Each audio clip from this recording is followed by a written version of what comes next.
these people's lives are being transformed and they're being fit back into church life, and they're thriving because of it.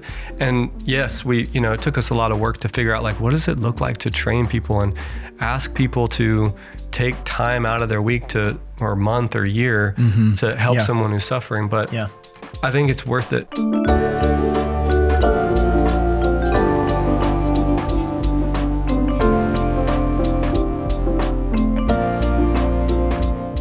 Hi, I'm Brandon Briscoe, and welcome to The Postscript, Living Faith Bible Institute's weekly podcast and YouTube series devoted to interviewing pastors and professors from LFBI and across the Living Faith Fellowship. Therapy and psychoanalytic forms of counseling are a billion-dollar industry in the United States. There are millions of Christians every year who are looking for help with their emotional and behavioral problems from non-Christian counselors. These are people who have no biblical interest or spiritual insight and are, in fact, in many cases, hostile to our faith. Even Christian counselors, though, are often not biblical in their approach and sometimes encourage their counselees to deconstruct their faith and train them and teach them to deflect their issues back onto the church that maybe has loved them and cared for them over the years, but somehow the church becomes a problem. There's many Christian counselors who practice these kinds of counsel. Further, the counseling industry is propped up by an inherent perpetuation of counseling and doesn't have a moral framework for victory or resolution. In other words, counseling as an industry itself is intended to self-perpetuate by keeping people kind of locked into normalcy in their problems. And so there's no way out. There's no way of having absolute victory and reckoning things in their life and finding the resolution that they need. On today's podcast, we want to ask the question, what if the church reclaimed its responsibility to counsel the hurting people within their churches? What if the local church was trained and prepared to receive the hurting and no longer had to refer hurting people who are struggling with sin or emotional issues, referring their congregants outside of the church to find help? On today's show, we've invited professional counselor and faculty professor of biblical counseling at Living Faith Bible Institute, Jonathan Kindler, to sit down with us and to have a conversation about what it looks like for the church to take back the role of counselor. And so with that, John, welcome. I'm here. Let's just get right into it. There's a lot to talk about today. There's a lot I want to cover. Really, the objective for today's show is to kind of empower churches to see that they can actually be the counselors that they need to be for the people in their churches.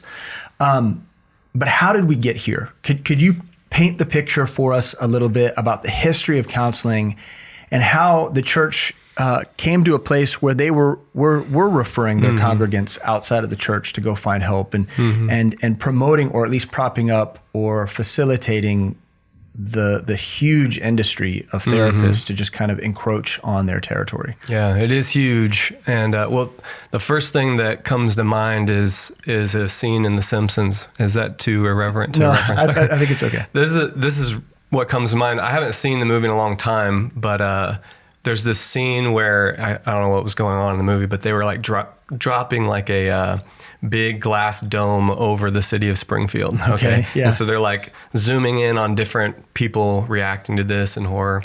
And they shoot to this scene where it shows the church, and the church is set right next to the bar, and everybody from the church and the bar run out at the same time. Okay.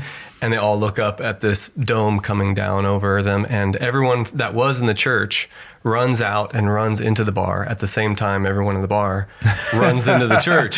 It's such a good like depiction of what unfortunately happens, I think, when the church doesn't do a good job of discipling its people. When hardship hits, we run to the world, and I think that's what's happened to our churches in terms of counseling and shepherding our people as well. When we haven't discipled them, then they run to the world. And then when the culture started to shift, the church started running to the world as well. So I think when I look back over the last century, like just looking at the history, I think it started with the breakdown of the family, and that's where the church really started outsourcing to clinical settings. So the Industrial Revolution, it moved to, people were moving into bigger communities. There were dual income homes now. Women were going into the workplace. There was rise of secularism and consumer culture. And individualism became this big thing. So you have kids that are coming home from school and they're on their own, and people aren't going to church on Sundays. And it really broke down the family unit and the value of the church as it related to the family. Right. And so I think the church's reaction to that was to try to be relevant, you know. And so the whole church structure started to look towards marketing and numbers. And at the same time, there was this push secularly for pop psychology. And so we have this new, what they were offering as a new relevant. A completely new industry. To replace what the church was already doing. And it's awful because I think that that's happened a lot, where the church did minister to the community in a lot of ways that, now we don't. We've outsourced a lot of stuff. And so, we've de-emphasized the importance of being established in the local church, and this prompts the church to drift away from biblical structure. And unintentionally, we lose our stewardship of our people.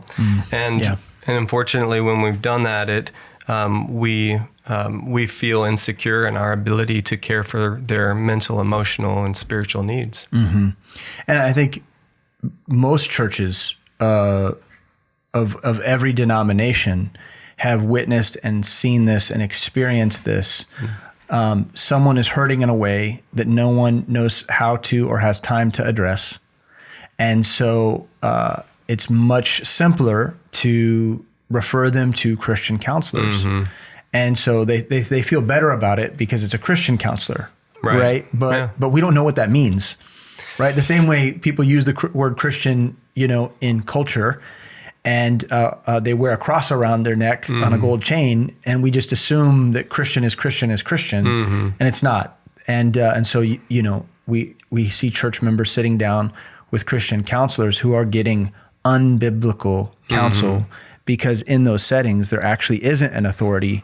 There may be some sort of moral understanding or guide, or spiritual understanding or guide, but it isn't biblical in nature. And so that's problematic as well. Yeah, with the good intentions, send our people to someone we're hoping that can help them. But that individual who's opened up their counseling practice may be a Christian themselves, but has no real accountability or structure necessarily. And so it leaves a lot of opportunity for people to go adrift, you know. And so where there's no vision, the people perish, and that's what was happening. And there was this decline, in our ability to rise to the occasion.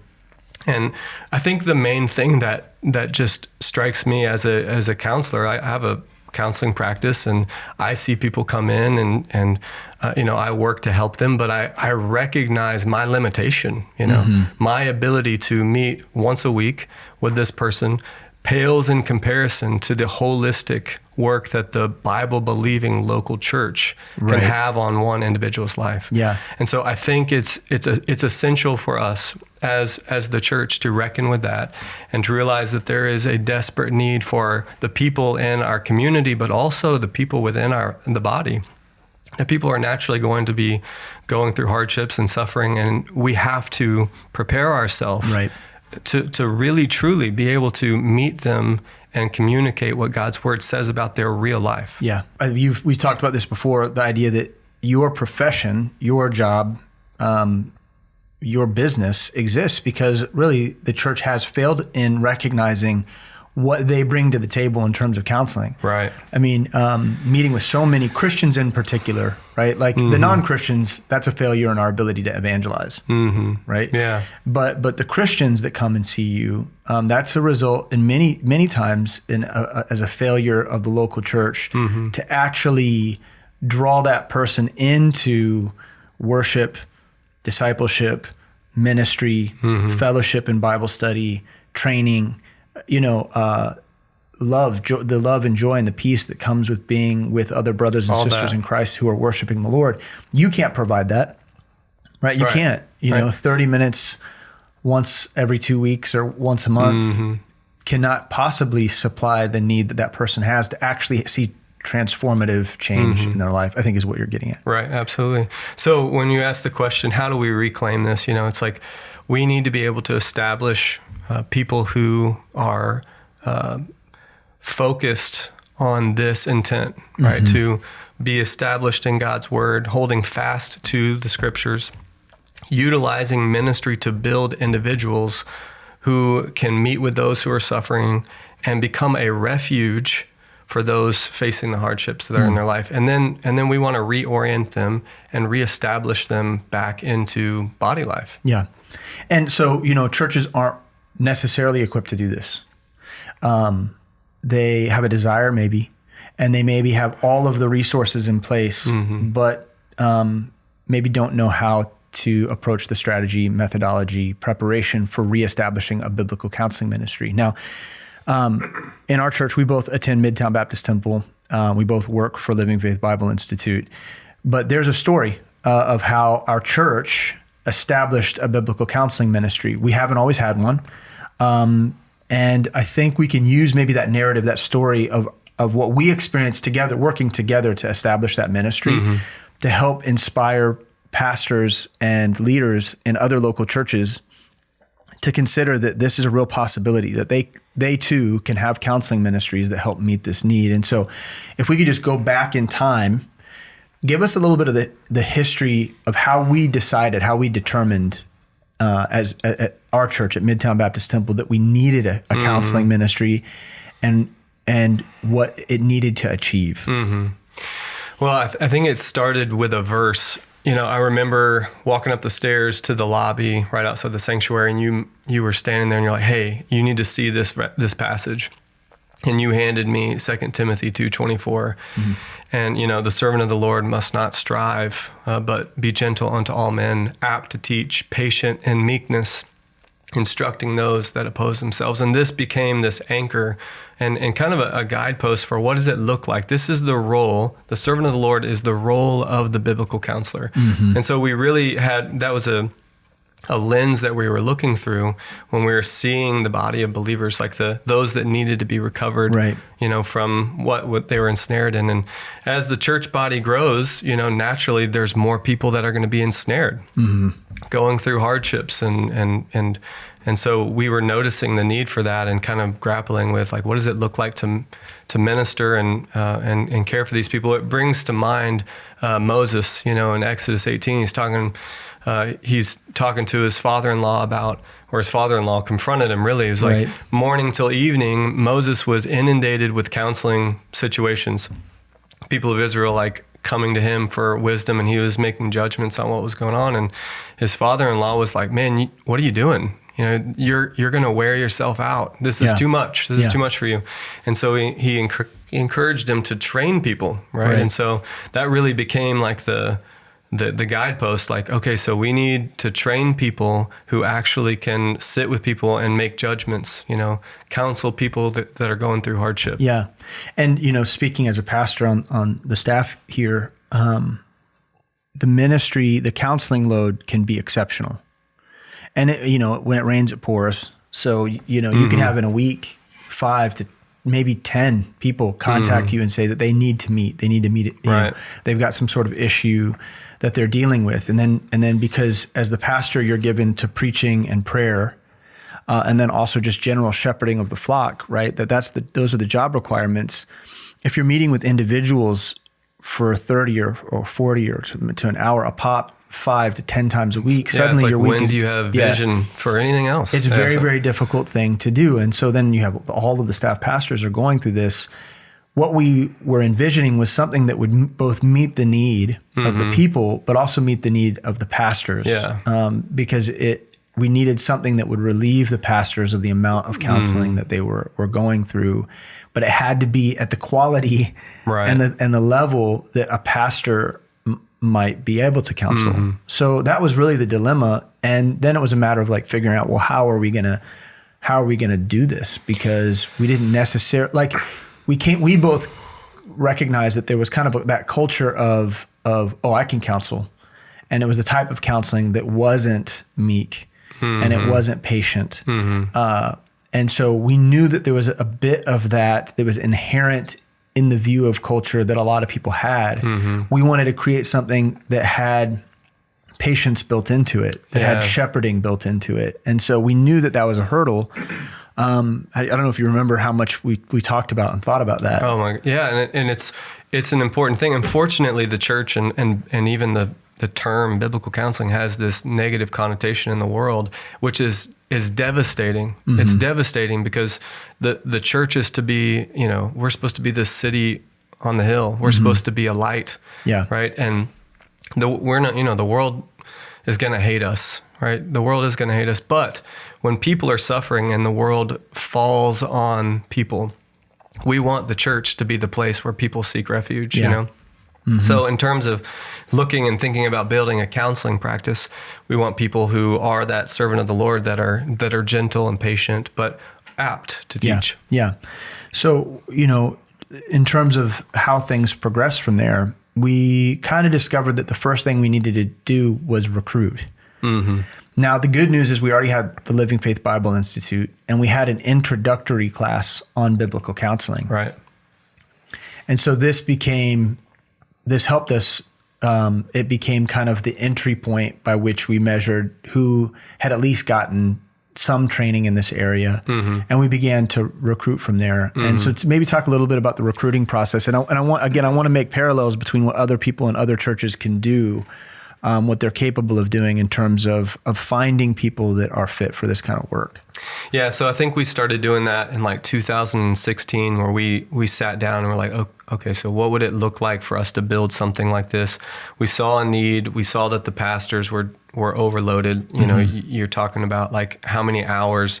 Well, you just think about how many hours you need to prepare to not only have vision for the ministry, but just the preaching and teaching. Yeah. It's like so much. And so we're seeing that was just wearing down our pastors. And so we started by establishing some goals. It's like, what does this ministry need to look like? It needs to be dependent on the authority of Scripture. That's what we were seeing that's missing in a lot of Christian counseling. Right. We described how it's needful for our job to be reorienting people from what's happening in their life and framing them back towards God's word and really utilizing the body of Christ as a place for healing, right? Yeah. Which doesn't exist, in Christian counseling. And we do this by speaking truth in love, which we're talking about. We're applying scriptures in love, and we're comforting those that are suffering. I think of 1 Thessalonians 5:14. We discern the heart of who we're interacting with. So we were building this basis of what does it look like to build this. And then we looked at the main goal. What's the goal? What do we want? Well, we want to see all men saved, 1 Timothy 2:4, and we want to see all men and women to be fruitful, 2 Peter 1:8, right? So that's our goal. And that looks like us identifying where does the goals of discipleship look like, in this setting, and how do we redirect them towards like those goals to be established in worship and in the word, and established in the local church and ministry. So when we were looking at that, we said, this is what a biblical counselor in the confines of the local church looks like. They are a liaison. Their job is to join, right? To explore, to identify what the presenting issues are. We're looking to gain biblical insight and then giving biblical action steps to reintegrate them back into body life. Yeah. So that looks like us going, where do they fit on our path to growth? Now we're looking for, to answer your question, how do we recruit somebody that looks like someone who could do that? Yeah. Right? So people who have shown interest, people who are in LFBI and have taken the Intro to Biblical Counseling class. That was our first, we just kind of looked at that roster and said, who are these people who have shown themselves to be interested and could be good at this kind of work? Yeah. And so, part of that was obviously we had, as professors, had access to the students that were successful in the course. We knew who those people were, that short list of top-notch students, but then also investigating the level of interest. Not everyone is built for this work. And I think that's what we want to present right up front is that not everyone is inclined to counseling, even though everyone should be a counselor. Everyone in our church should be equipped to counsel. Everyone should be learning the Word of God so that they can provide a fit word for people's needs. That's absolutely the responsibility of ministry and of every Christian. But then there are people who are just shepherds by nature. They're maybe not shepherds from the pulpit, but they're shepherds in life. And when they engage with people, they're soft, they're gentle, they're meek. The fruit of the Spirit is on their life.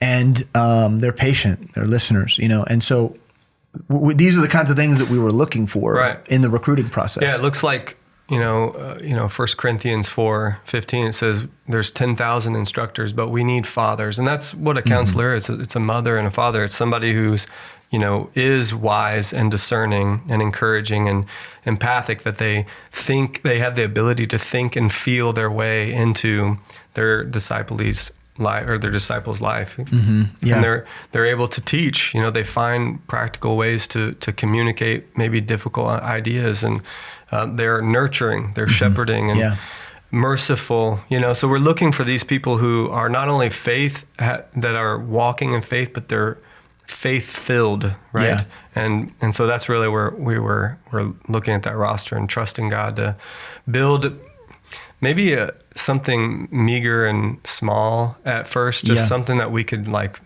get our head around and see what this could actually look like. And it was. I mean, it was just a handful of people in the beginning, and we knew that this was something that the need was greater than maybe the resource that we had at that moment. Right. Which is why we kind of turned our attention away from just launching immediately to training, to deeper training. So we kind of took these recruits, and then we doubled down on training. And this training eventually became the training that we offer in the Living Faith Bible Institute. Our labs, our counseling labs that provide people true practice in the things that they're learning, the biblical principles that they're learning.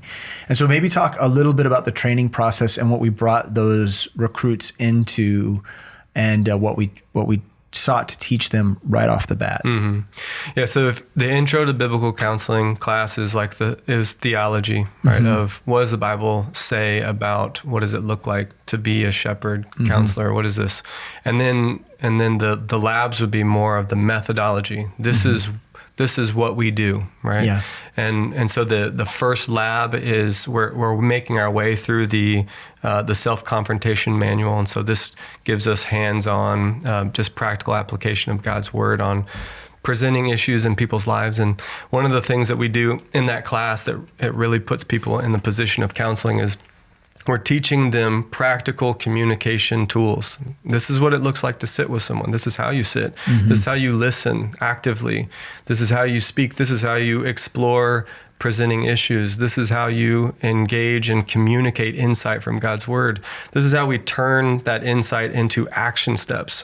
What do we want to send them out with into their life, and how do they apply it, and how do we assess if it's working, right? How do we, so we're really teaching them how, not just a one-off a counseling, situation, but what does it look like to sit with someone over the course of 8 weeks and to really dig in and to understand the root and to give them real opportunity to recover themselves and then reorient them back into, integrate them back into body life. So that's lab one. Yeah. And this is not, we realized pretty quickly that this is not an easy thing to get done, because this requires very personal forms of assessment. In other words, we need to be able to observe people. This was the part that we had to bring in. It was no longer a lecture setting alone, which Introduction to Biblical Counseling is. It's a lecture setting, it's philosophy, and it's theology of ministry of biblical counseling. But now we had to get their hands dirty. We had to give them problems to work through.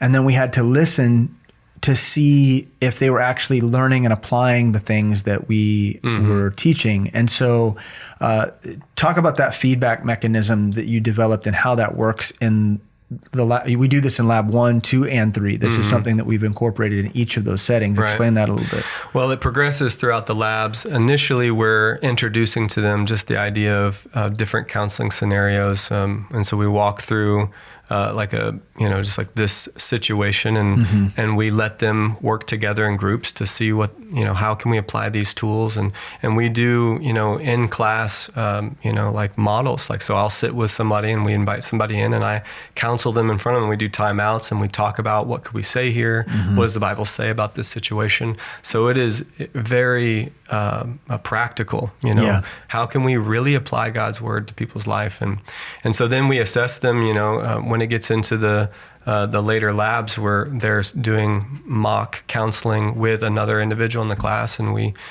work through how to do that with them, and they create a whole counseling plan based on the presenting issues the person has, and they provide their biblical references of how they're, where they're taking these people, and then how they practically move them through it, and they video it all, and so we're really training and holding them to a high standard of showing themselves approved. And so just for our listeners, I want to point something out. Now, obviously, we want to advocate for the fact that these classes are available for people in your church. We want to make Living Faith Bible Institute available for churches if they want their people to get trained in this way. But also what we're saying is that a church can train their people.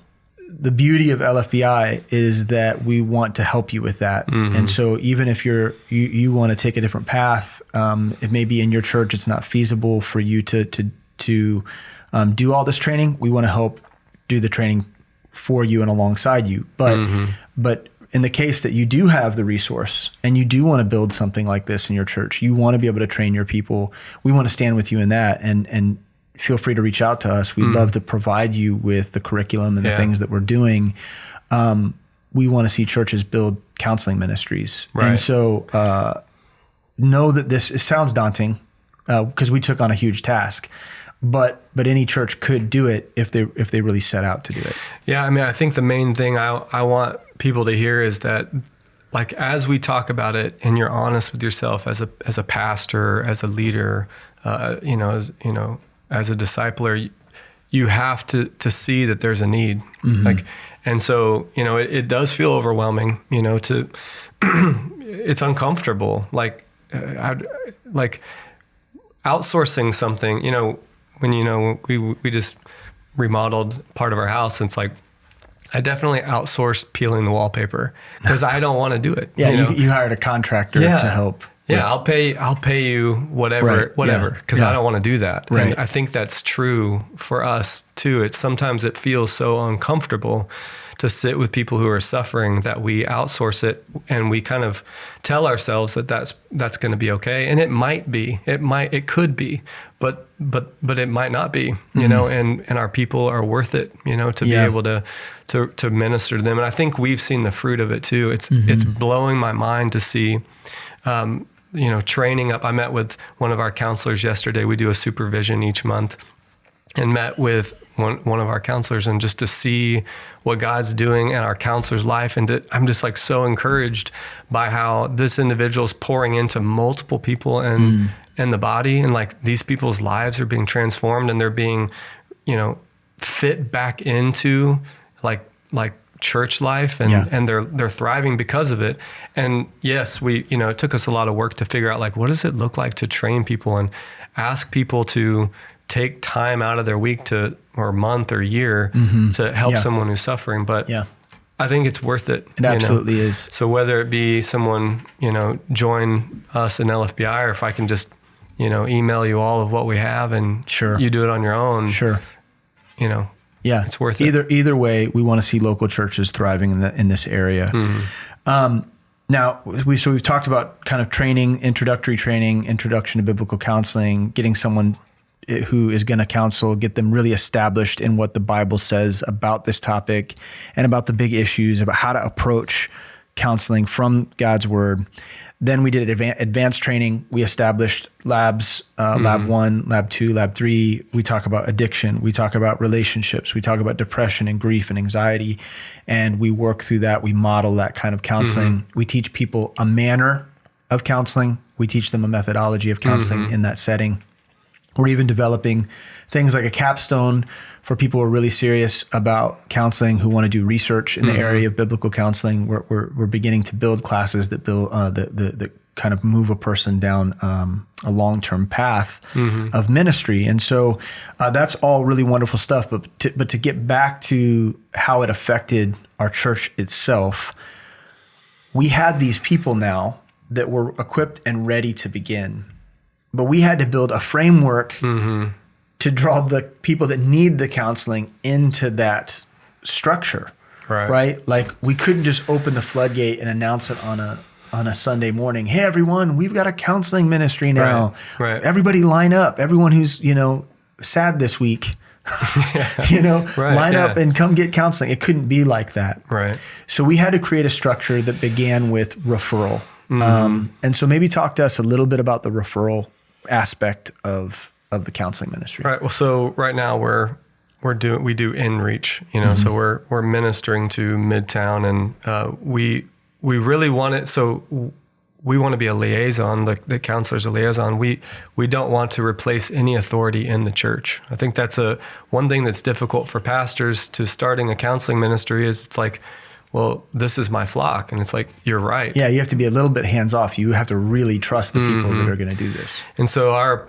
from the beginning, and we will remain here, that we are not replacing the authority of God's man, the leadership. So it's all in tandem within that structure. And so we receive referrals from pastors, fellowship leaders.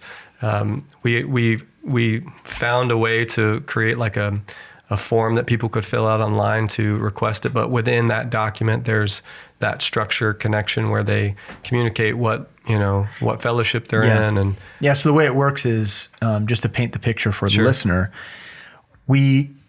our biblical counseling ministry is not an outreach, as you mentioned, because if we did that, if we opened it up to the community, we would be inundated and we wouldn't be able to address the needs of our body. So the stage we're at, we are only offering this as an in-reach to people who are members of our church. So they've already committed their membership to this local church, and this is where they want to be fitly joined. From there, when a chronic need pops up, so as a pastor, I feel like I can handle the day-to-day needs. If it's going to be a meeting or two, I really feel like I can still handle a lot of that. But then there are what we refer to as chronic issues, issues of traumatic experiences that people haven't worked through, issues of long-term addiction, issues of long-term depression, grief counseling that sometimes takes a year or more for people to process issues of loss. There are certain issues that we know are going to be long-term needs. So what we do is we make a referral. We say, okay, here is a page. It's not a published page. Here's a page on our website. Go there, fill out this form. On the form, they have to say that a pastor referred them. Like, I spoke to this pastor referred me. And then they give a brief explanation of what they're struggling with. And once that form gets submitted, maybe you can explain to us what happens from that moment. So it gets submitted to me, and then I work with whoever the pastor or the fellowship leader is that they had marked on the form to talk through what would be the best fit for them. I look at their availability, and I look at our counseling roster, who here would be a good fit, and we prayerfully consider and talk through what would be a good, similar to like a discipleship pairing, what would be the best person for this person at this time. And so there's a whole administrative chain of events that happened after that, where they fill out a longer intake form that gives more insight into what's going on in that person's life. And then we pair them with their counselor, and we schedule a room, and we have some documentation that they work through to assure that this is what they're looking for, mainly that they know what biblical counseling is and what it isn't. So this is a document that we had to put together, and we, met with lawyers and all kinds of stuff like that to make sure this is a sound. Yeah. And to that point, there's insurance that's involved. You need to make sure that the church's insurance can cover that, because if something did arise, if God forbid, something terrible did happen, that the church would be protected or insured. The lawyer is important because each state has different laws regarding counseling. Right. And so, for the state of Missouri where we're at, we needed to make sure that whatever we built would be subject to the accountability of the state, right? That we were doing things appropriately. And so all of that was really important on the front end. Mm-hmm. Now you have this kind of agreement. It's a quasi-FERPA agreement that the counselor says that the meetings that they have with the counselee, that these are going to be confidential. Right. But that the counselee has agreed to allow pertinent information to be shared with the pastor when appropriate. Mm-hmm. Which I think is also a way for us to make sure that this is completely integrated with a local church philosophy of ministry. Right. Right. Yeah, totally. And I mean, I don't take confidentiality lightly. I mean, It's so important for someone to trust that they can come and talk to someone and not have to worry about that concern. And, especially in any tight knit community, there's, sensitivity to all of that. And so we take that very seriously, and we had to work through that in terms of knowing what does that exactly look like, you know? And so we had a lot of meetings with all the pastors, all the leaders, just identifying this is what, that looks like. This is when we communicate to you. And we also communicate all of that to the counselee as they're, lining up. And in the first meeting, we had that discussion of this is the time that we would talk to a pastor about this. You would know about it. You would be a part of those conversations. Yeah, right. So we protect their privacy, but also we don't want to, diminish the value. Yeah, the integrity of the local church and what it can provide. Mm-hmm. Yeah. Hey, thank you so much for listening to the show. We're going to pause right here for just a second so we can hear from one of our students from the Living Faith Bible Institute. My name is Blade Spiza. I'm from Living Faith Lee Summit in the Kansas City, Missouri area. And I just want to share a little bit about LFBI. It feels like a commercial, and I don't want it to be that. I actually want to speak to you just as an individual who loves God and wants to serve God and give your life to Him.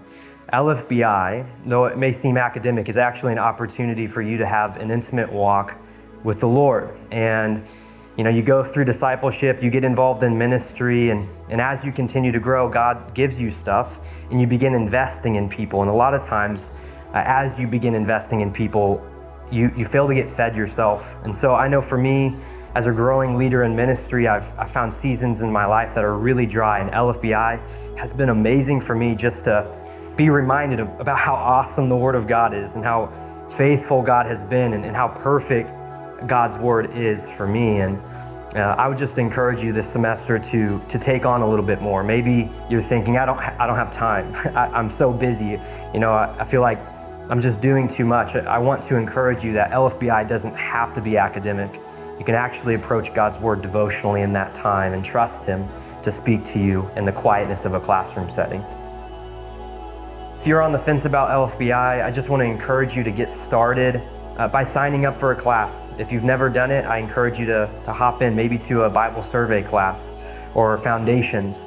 If you've been doing LFBI for a little while and you understand the workload, take on a little bit more. Step out in faith. To enroll for classes, visit lfbi.org. To support LFBI, please visit lfbi.org/support. And I think one of the things that I've really appreciated about the counselees in my ministry that people have met with is that the counselor will encourage them, you should go confess this to the pastor. You should make them aware.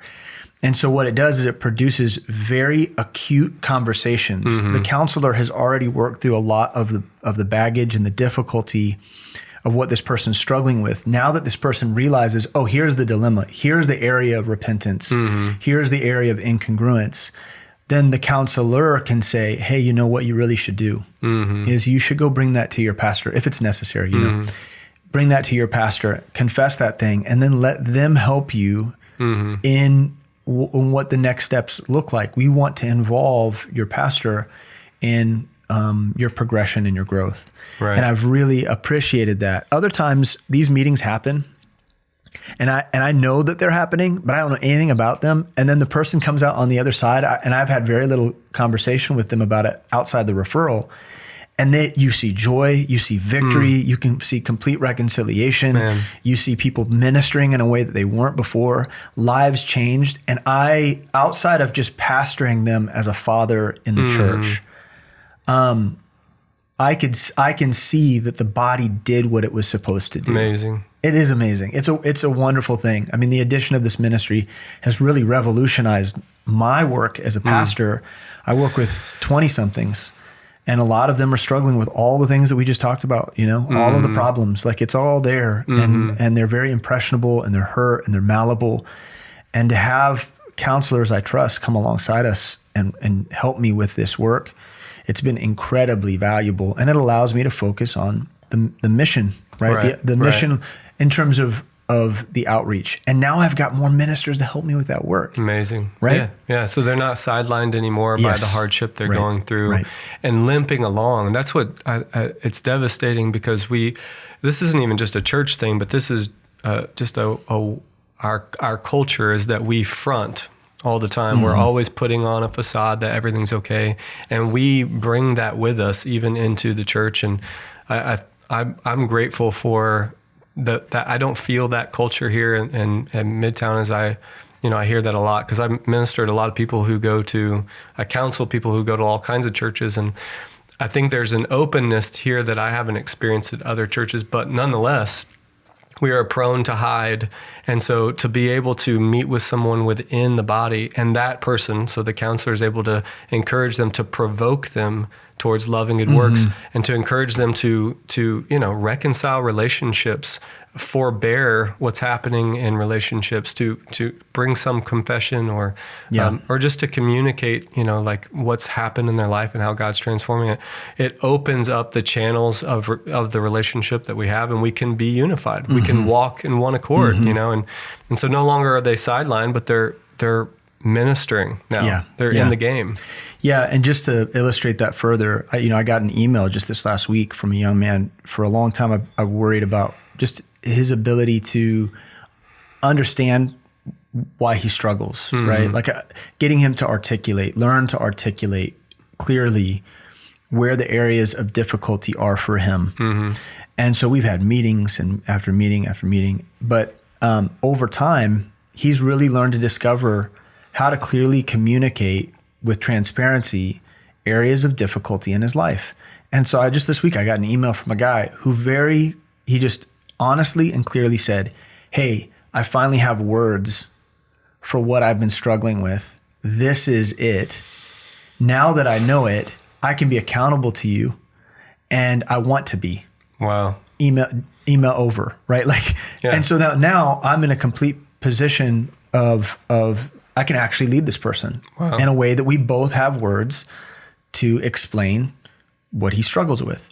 And it's a really helpful thing. Man, words, I mean, I think that's everything. Like, I think of words, like when we wrap words around something that's ambiguous, it's like a suitcase without, an ambiguous feeling. Is like a suitcase without wheels or handles, When we put handles on it, it's like you can do something with it. You can carry it. It doesn't weigh you down. And I like what you said, because it's like he wanted to all along. He just didn't know how to. Right.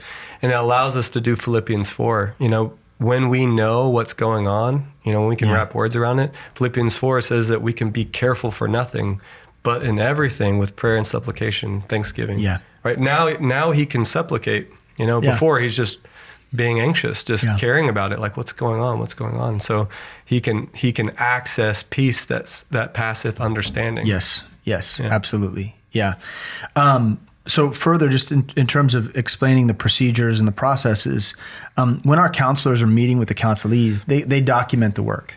And so that way there's accountability to you. You are our director of biblical counseling. I pastor over the biblical counseling ministry. Let's be honest, you do the majority of the work, but I'm glad to support and be helpful in any way I can. But you are holding the counselors accountable in the process week by week. And so maybe someone meets with someone for 6 or 7 weeks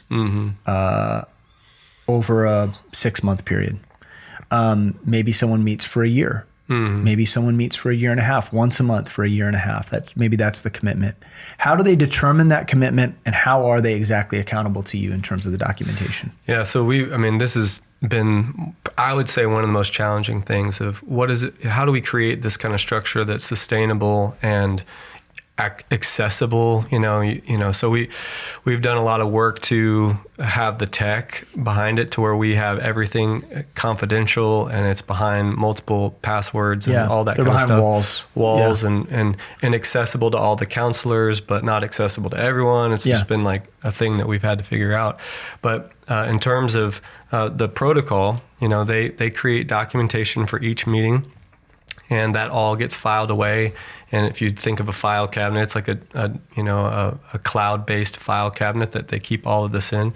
And, it's accountable to me in that I have access to that and I'm able to keep up with where they're at. We also have protocol in place where they reach out when, a few sessions in to say, this is what's going on. They put all of this in their documentation. This is what's going on. It's a kind of a counseling goal.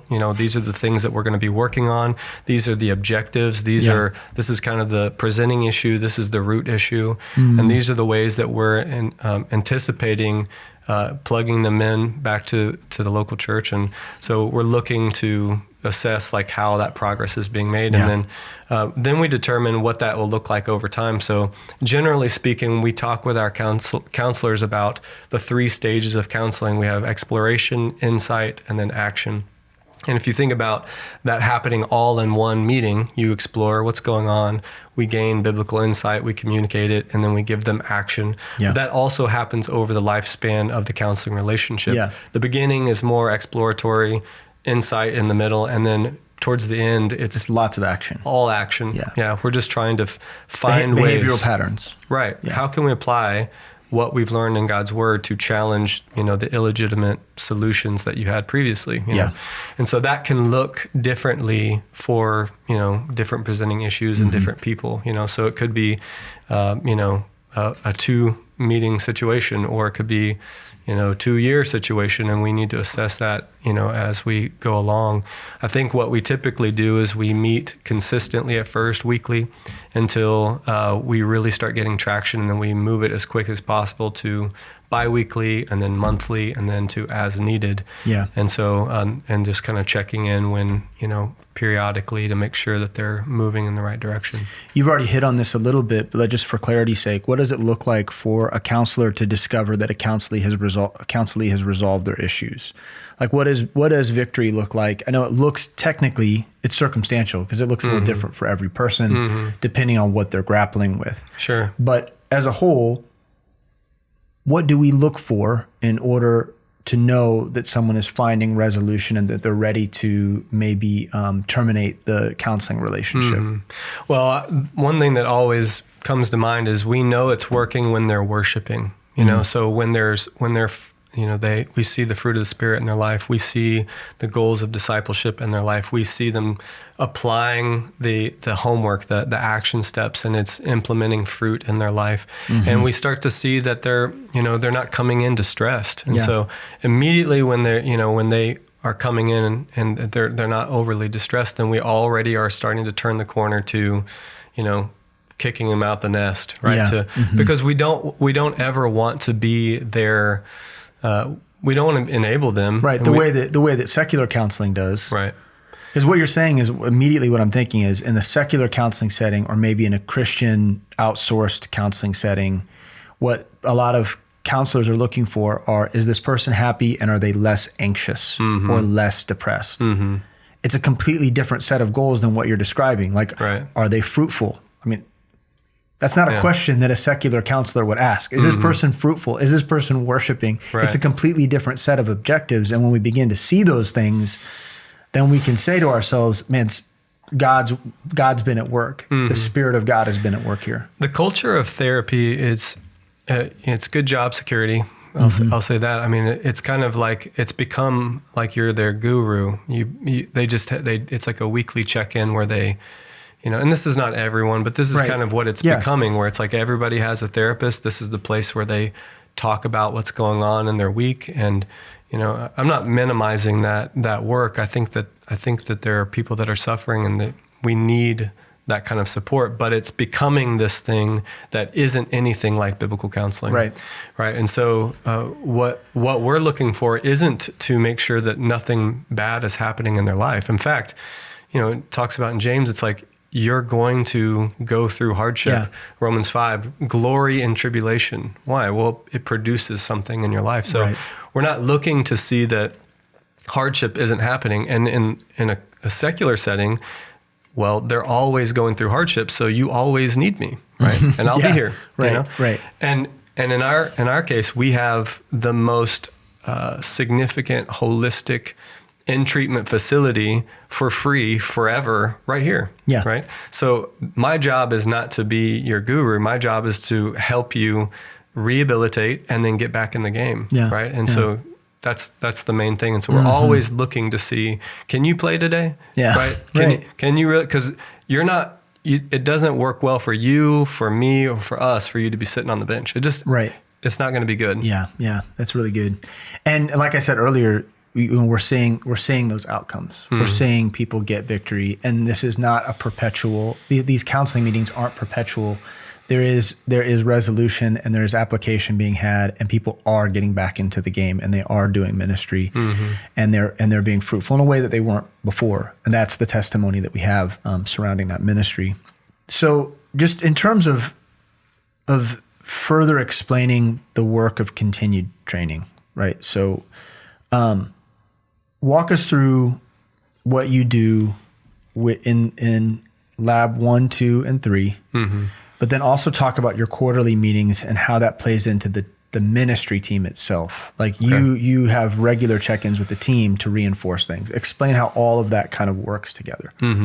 So we have lab 1, 2, and 3. Lab 1, as I shared earlier, is really introducing people to methodology. Lab 2, we start jumping into more specific situations. We talk about marriage and family a lot. What does it look like to do biblical marriage counseling? What does it look like to minister and counsel families? In addition to that, in lab 2, we are introducing more in-depth communication tools, and that's where we're sitting down in front of the class, and we have whole class periods where apart from lecture, they're observing me counseling someone. We're hitting pause, talking about it, and so we go into that way. And then in lab 3, we're going through trauma and grief. So we're diving deep into what does it look like to counsel somebody who is going through some severe hardship, and then there's some connection between the two of those. A lot of times people who have been traumatized or gone through a traumatic event experiences lingering grief afterwards, and we're diving into what that looks like and how to sit with people who are suffering. So that is the content and the labs that we offer. Yeah. In addition to that, as you were talking about, we're picking counselors from that and inviting them into the ministry.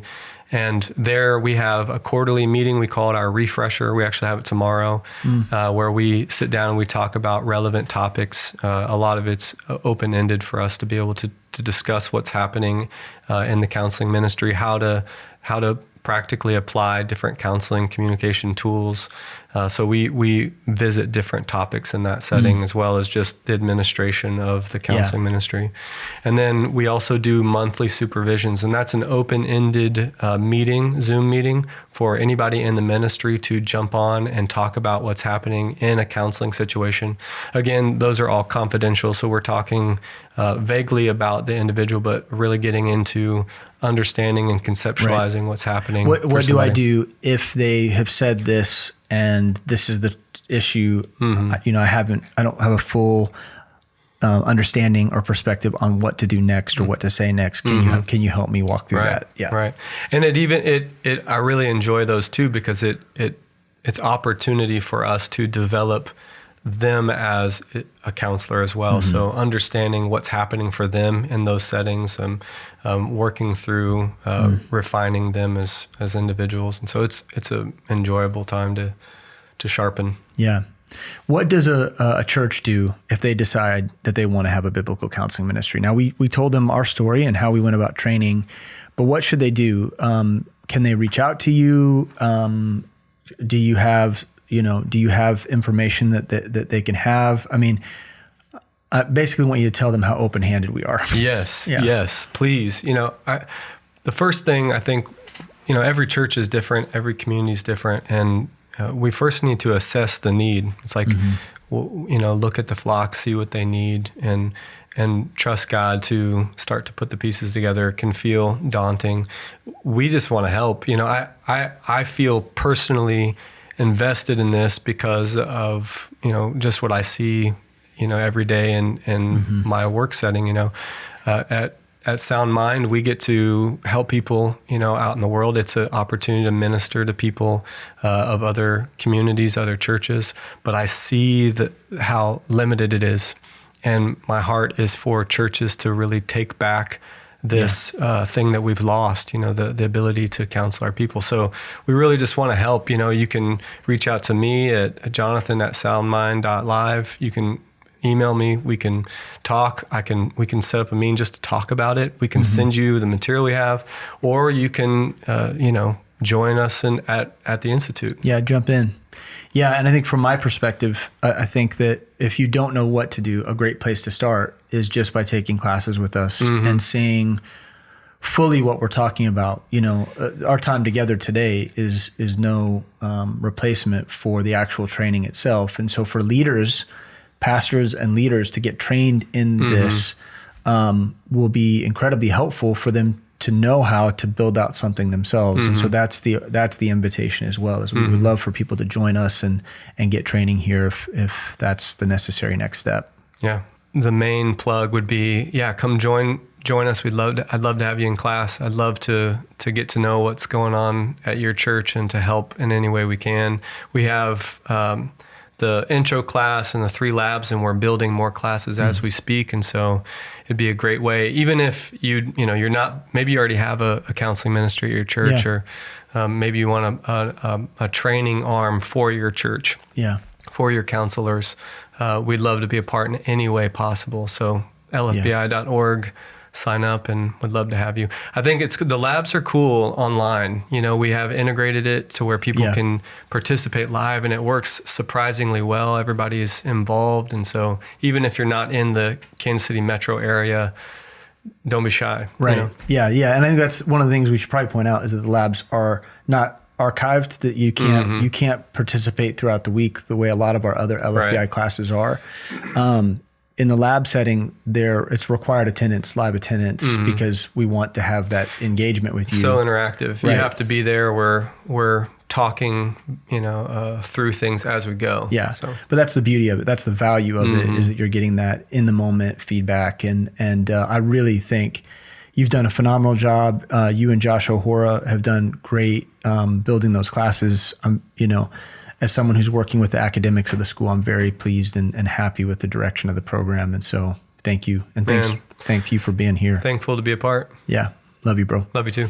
And we want to thank you for joining us today for this episode of the Postscript. We hope that anytime we get together and we have these conversations, that we're providing someone insight. And I think one of the things about the show, everybody's got their favorite episodes and their favorite people that I interview, and the topics go all over the place. And maybe that's maybe it's too much. Maybe, you tune out if it's a topic that you're not interested in. But I think that's also the beauty of the show, is that we're providing conversations about every area of ministry and every area of theology and every area of missions that we can touch on. And so we're hoping that it's profitable for you. We're hoping that there's leaders today that are listening to this show and they're saying, you know what, I need to grow in the area of biblical counseling. I need to be more proficient. I need more training, and LFBI is the place to get that training. We're hoping that there's pastors and leaders who are listening and saying, you know what, it's time for us. I'm stretched thin and I've got the resources available. We've got a strong discipleship ministry. There's no reason why we can't have a biblical counseling ministry in our church, and that's the next step. And so maybe that's what you're saying to yourself. No matter what it is, LFBI exists in order to be a help and to be a resource to you. This school is not a for-profit school. We're not striving to build anything amazing. Our classes are $40 a credit hour, for crying out loud. We're basically doing the whole thing for the cheapest we possibly can. But we're here to stand with local churches to see you do ministry well and do it in a way that's biblical and do it in a way where everyone, when we stand before Christ at the judgment seat, he can say to us, well done, good and faithful servant. That's the objective of the school. And so if today's show interested you and you want to learn more, please visit lfbi.org. We would love to talk to you more about classes. You can meet with an advisor, and an advisor will guide you and tell you what the next steps are for you in terms of your growth. But we love you, and we're grateful for your time with us today with me and Jonathan. We hope it was a blessing, and we can't wait to spend more time with you again next week for another episode of The Postscript. God bless. Thanks for listening to The Postscript. If you enjoy the show, please leave us a rating and review in order to help other people find our podcast. If you value this show, please help us continue creating content by supporting Living Faith Bible Institute at lfbi.org/support.